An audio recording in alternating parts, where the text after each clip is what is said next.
Bugün universitetdə dərs deyən bir ali məktəb müəllimi öz məktəbli uşağını gətirib mənim yanıma ki, onun gələcək inkişafı ilə, bir şəxsiyyət kimi inkişafı ilə bağlı ona məsləhətlər verim, istiqamətləndirim şəxsi inkişafı ilə bağlı və uşaqla maraqları ilə bağlı suallar verdim. Maraq dairəsi ilə maraqlandım ki, maraq dairəsi nədir?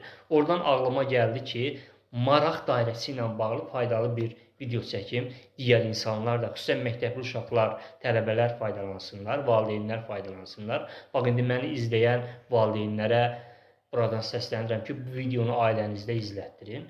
Məktəbli uşaqlar mənim xeyli izləyicilərim var. Küçədə mənə yaxınlaşırlar ki, siz TikTok çəkən oğlansınız. Kitablarımla maraqlanırlar, kitabımı alan oxucularım çoxdur. Ona görə də bu videonu paylaşın və ailəlikcə izləyin.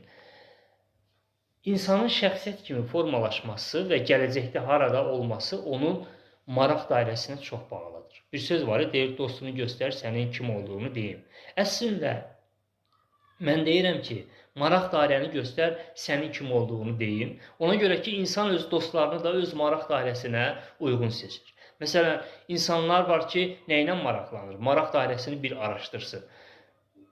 Əgər o insanın gələcəyi böyük şəxsiyyət olacaqsa, o insanın maraq dairəsi 100% belədir. O faydalı kitablarla maraqlanır, o dahi şəxsiyyətlərin avtobiografiyası ilə maraqlanır, o sağlam həyat tərzi ilə maraqlanır, o təhsillə maraqlanır, o dünyanı dəyişmək haqqında maraqlanır, o xeyirxah işlərlə məşğul olmaq haqqında düşünür, onun marağında bunlardır. Amma əgər o insanın marağında siqaret varsa, alkoqolizm varsa, avara-avara dostlarla avaralanmaq varsa, avtomobili sürətli sürməklə maraqlanırsa,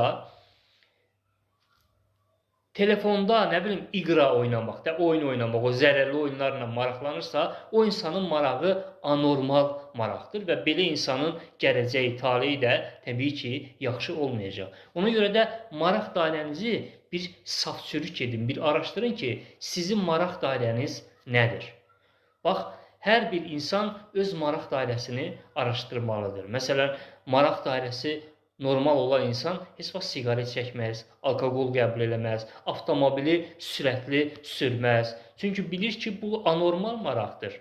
İnsanın həyatı onun maraqlarına bağlıdır. Maraqlar bizim həyatımızın hərəkət verici qüvvəsidir. Lokomotivdir maraq. Marağımız nədirsə, qatarı lokomotiv hara aparırsa, bizim marağımız da eynən qatarın lokomotivi kimi bizi marağımız olan yerə aparır. Sevgilər.